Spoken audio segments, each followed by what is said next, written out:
What up, guys? So just popping back in here, giving you guys an update on my portfolio.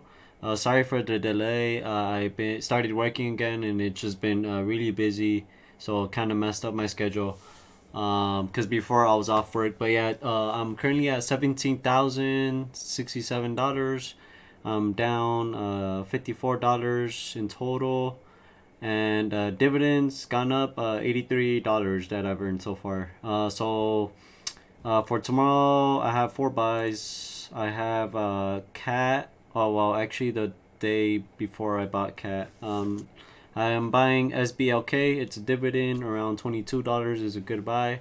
Just still dollar cost averaging. The market did go up, but I think it'll drop, but I could be wrong. So that's why I'm still dollar cost averaging. And then I'm adding into IIPR. And around 111 is a good buy for IIPR. It's a dividend as well.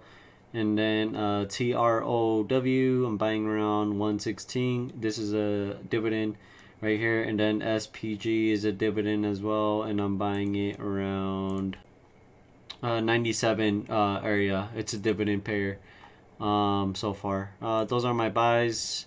I added cat to the portfolio as well for long term. That one pays a dividend as well. Still adding 250 every week right now.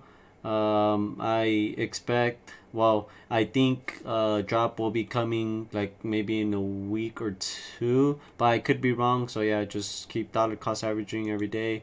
And yeah, still putting 250 a week, and yeah, that's pretty much it. If you guys got any questions, just leave a comment down below and be sure to subscribe. I'll see you guys later. Peace.